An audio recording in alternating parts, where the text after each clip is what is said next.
Shalom. And I want to start off by giving all the praise, honor, and glory unto Yahweh, Bahashem, Yahweh Shai, Bahashem, Wachach, Wadash. Double honors to my teachers, the apostles and elders of Way Millstone, and salutations to you, Akim, that's out there listening. Pushing forth this word with truth and sincerity, and your few Aquath as well, that's listening with sincerity. All right, today, just coming back to you guys through the spirit and power of Yahweh, Bahashem, Yahweh Shai.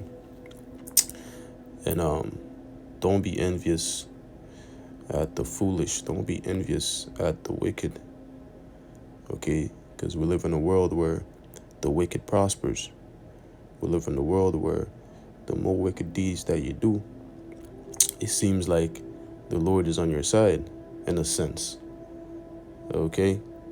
Because contrary to coming to the truth, it's a walk of hell, of being proven, just being a soldier. But in the world, it's just a life of that you may say of an Epicurean. Okay, pleasures and just doing what you want. And then it seems like you don't get punished for the acts that you do. But little do they know, the people of the world that's living in pleasure, that's doing their will, okay, not thinking about the Most High, little do they know that the Most High is just letting them pile on their sins to where that he's going to bring a major judgment upon them. Okay? Because these people, they're under the vibration of the wicked. They're under the vibration of Esau Edom. All right? Esau Edom is the so-called white man because he's the one that's currently ruling the planet Earth. Job 9:24. Right? So with that being said, right, they're under that vibration of the wicked. Okay? You know, which the book of Ecclesiasticus 10 and the second chapter speaks about that. How that, you know, as the people, let's get that one real quick. This is the book of Ecclesiasticus 10 and verse 2. It says, as the judge of the people is himself, so are his officers. And what manner of man the ruler of the city is, such are all they that dwell therein. Yeah, these people, they're under the vibration of Esau Edom. All right, they're just like him. Okay, so, you know, the judge, the ruler of the city or the ruler of the world is wicked. So once more, these people are under a wicked vibration.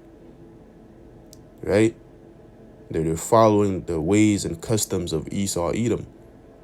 Okay, that do as thy will spirit. Okay, casting out the Most High from their mind, thinking that the world revolves around them. It's a them story. It's a me story. While really they're just side characters in the story. That's what, right? In the grand scheme of things, they're really side characters, extras. And they're going to come to find that out in the times to come. So we shouldn't be envious at their way of life. We shouldn't be envious seeing that they prosper, they get this, whatever, they come across this amount of money, they seem like they have a good family, they seem like they don't have problems like the men of the Lord do, right? But it's hey, let's get Psalm 73, because there's gonna be a judgment. All right, so this is Psalm 73 and verse 3. It says, for I was envious at the foolish when I saw the prosperity of the wicked. Right? And this is a psalm of Asaph. Okay, so Asaph is saying he was envious at the foolish when he saw the prosperity of the wicked. Especially now, okay, where we're seeing this. Okay? And sometimes you might get, you know, in that spirit of being a little envious when you see the prosperity, but you got to know that there is going to be a judgment. This is just this is just temporary. All right? These wicked people prospering, it's just temporary. Okay? And right here it's referring, you know, to the wicked, Esau Edom. Okay? Because indeed, you know, he is prospering. This is his rulership. All right? It says, verse 4, for there are no bands in their death, but their strength is firm. They are not in trouble as other men, neither are they plagued like other men. And indeed, Esau is not in trouble like other men. Okay? They could go on live TV and do a child sacrifice, and then, you know, they're not even going to get a slap on the hand. All right, because they rule this world. Okay, they could perform all type of witchcraft on TV, live on television, and the people would be watching it, and then they would not even question it and try to bring justice. Because what? They are the ones that's ruling. Okay, they could do wickedness because it is in the power of their hands. They could come out and tell to the masses the plans that they have for the future, right? The plans that they have of making a one world order, to where that he's going to gather all souls, all people unto him, and people are not even going to ask any questions. Okay?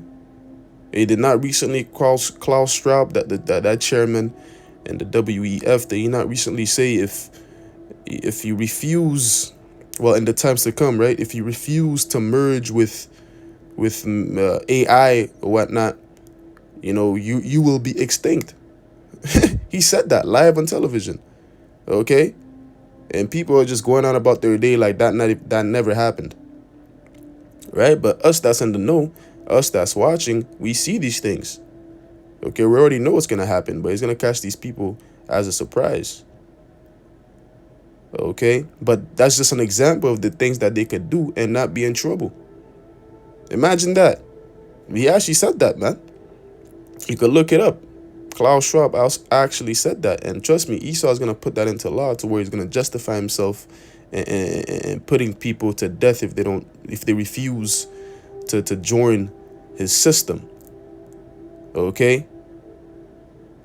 So it goes on and says, verse 6, therefore pride compasseth them about as a chain. Violence covereth them as a garment. Yeah, because it seems like they're not getting judged.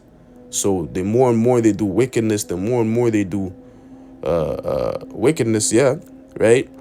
Their pride gets inflamed. Their pride, upgrades to another level. Because it seems like, oh, I could do that? Okay. No judgment? Okay, let me continue. Right? And it's the same thing for these people too. Right? These people in the world. They do wickedness and they see that they don't get judged right away. Oh, you mean okay, cool. I'm going to do another one. I'm gonna commit another sin, and pile it even more to where that their pride gets on a whole nother level. Okay, that's why violence covereth Esau Edom as a garment, because what? He's not in trouble like other men. They're not plagued like other men. They could do wickedness and not be punished right then and there. Right? It says, their eyes stand out with fatness. They have more than the heart could wish. And indeed, they have more than the heart could wish. They're heaping riches and keeping them for themselves and not even sharing it with their subjects. Not even with their subjects. That's not even within their own nation. They're not sharing the blessings. They're not sharing the riches. Okay, it's only the top governing families, the Rothschilds, Oppenheimer, so on and so forth. Those big banking families right there. They're the only ones that heap all those riches into themselves. They're not even sharing with the rest of their people. That's why in Ecclesiasticus it speaks about, the children shall complain of ungodly father. Okay, because what? They're not sharing the blessing. Right, verse 7 again, it says, their eyes stand out with fatness, they have more than the heart could wish. They are corrupt, they speak wickedly concerning oppression, they speak loftily, and indeed they do. Okay, they do speak wickedly concerning oppression. Right? But regardless, all these things, them not being in trouble as other men, and then their pride puffing up, and then them them basically living under rulership to where that they think that nobody could stop them, right? They're going to continue with their wickedness. Trust me, that's going to end. Okay? Let's jump down to verse 16, okay? I'm going to jump down to verse 16. It says, when I thought to know this, it was too painful for me. So Asaph is saying, okay, oh, wow. When he saw this, when he heard of, when he thought of this, it was painful for him, right? Seeing that here it is, the world is made for our sakes, but here it is, these peasants, they're running shit. Okay, it seems like there's no judgment. Of course, it's going to be painful for you when you think about it. But what? Verse 17, until I went into the sanctuary of the Most High, then understood I their end. See, it's until he went to the sanctuary. That's when he, oh shit, oh okay, there's a judgment. Oh, say less. Okay, I don't gotta be envious. I don't gotta worry. Let me just focus on the work. And hey, the Lord is gonna bring a punishment. That's it. Okay? But if you're not in the truth, then you're not gonna be privy to where that the Lord is actually gonna punish these people that's doing their wickedness. Okay? So you're gonna be envious. But when you come into the truth, when you come to the sanctuary of the Lord, okay, they're just walking dead people. Okay? Right? Let's get this in Ecclesiasticus 9 and verse 11. It says, envy not the glory of a sinner, for thou knowest not what shall be his end. Right? Right? So we don't have to envy these sinners. Right? We don't know what their end is going to be. But surely we know that what? There is an end. Right? Like Asaph said, when I went to the sanctuary of the Lord, then understood I their end. Because the Lord is a power of judgment. He's going to punish the wicked. Right? Let's read verse 12. It says, delight not in the thing that the ungodly hath pleasure in, but remember, they shall not go unpunished into their graves. That's it. They're not gonna go unpunished into their graves, man. They're not gonna get to ride the sunset and live a happily life forevermore. Okay, the Lord is gonna require your actions. It's gonna require what you did. Okay, so there's no need to be envious of these people. The way that they got the things that they got is by what? Sinning. By going against the Lord. These celebrities, okay, they had to do things that's unspeakable. Okay, they had to partake in the sacrifices and sell their souls and do things that's against their morals. Okay, you think they just got that position just like that? No, they had to do some things, man. So there's no need to be envious of these celebrities. Okay, even before coming to the truth, people were talking about, how this celebrity did that to go, to get to that position. Even the people of the world, they're kind of privy to the things that you have to do to be at a certain status. Right? So coming into the truth should be even more evident. Okay?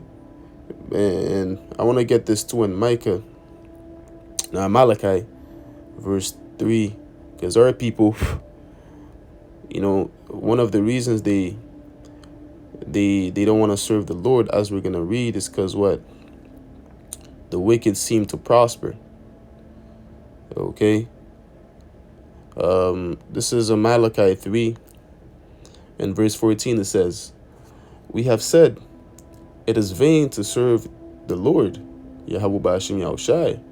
And what profit is it that we have kept his ordinance, and that we have walked mournfully before the Lord of hosts, Yahweh Ba'ashim Yahushai? So this is the mindset of our people. Okay, they said it's vain to serve the Lord, because what profit is that we have kept his ordinance and walked mournfully before the Lord, right? Because when you come to serve the Lord, it's not a thing that you come in and you start prospering, no, okay? We're at the stage of you suffering before you prosper, right? Before honoring his humility, we're at the stage of where we have to be humiliated. We have to be proven before the Lord first. We have to go through afflictions, to hardships, right? That's what coming into this truth is about. But that's not what our people want. They want to prosper. They want that prosperity doctrine. That's why most of them, they gravitate towards Christianity, because the pastor is telling them, oh, you could get that. You could make that 6-figure business. You could build in Babylon, right? That's what the pastors of the Christian church, they're promoting, prosperity. Not actually warning the sheep that, this kingdom is about to go. It's you know what I'm saying? It's about to go. So you shouldn't be investing in this kingdom. But our people, they don't want to hear that. Right? So that's why they have that mindset. Right? Verse 15, it said, now we call the proud happy. Yea, they that work wickedness are set up. Yea, they that tempt the Most High are even delivered. Right? So they're making the comparison of what? If I come to serve the Lord, I have to be in hardships and catch hell. I don't want that. But when I see the wicked, they're prospering, right? And the Most High is not even judging them. So what's the profit of me serving the Lord? So I should really be following Esau, Edom, right? I should be trying to get a joint rulership with him, because it seems like he's got it going for him, right? That's the mindset that our people have, but they don't know that the Lord is going to judge these wicked ninjas. Okay, the Lord is going to judge Esau, man. Okay, and also the our people that's joined with him. All right, let's get Ecclesiastes 8 and verse 11. It says, because sentence against an evil work is not executed speedily, therefore the heart of the sons of men is fully set in them to the evil. And that's facts. Okay, like we read in Psalm 73, therefore violence covereth them as a chain, and roughly paraphrasing, how violence covered them as a garment, and wickedness as a chain, roughly paraphrasing. Because what? The sentence is not executed speedily upon them. So what? Their heart is set. It's fully set to do evil. Okay, verse 12, it says, though a sinner do evil 100 times and his days be prolonged, yet surely I know that it shall be well with them that fear Yahweh Ba'ashem Yahushai, and that fear before him. Yeah, it's going to go well with those that fear the Lord. But as for the sinners, it's not. Okay, though they do evil 100 times, verse 13 is going to tell you that they're going to catch a judgment. Right? Verse 13, but it shall not be well with the wicked, neither shall he prolong his days, which are as a shadow, because he feareth not before Yahweh Ba'ashem Yahushai. That's it. It's not going to go well with the wicked. Yeah, they may seem to prosper. Yeah, they may seem that everything's going right for them. Trust me. Judgment is coming. Okay, we're at the time where the Lord is going to show his hand. He's going to show his presence and say, yo, I'm here, man. I'm here to put things back in order. All right? So it's not going to go well with the wicked. They may do evil 100 times, then they're going to get twofold for that evil that they have committed. All right? Hey, so with that, man, I'm going to close it off there. Making all the praise, honor, and glory unto Yahweh, Bahashem, Yahushai, Bahashem, Wacha Chodesh. Hey, Lord willing, this lesson was edifying. Until next time, I'm going to say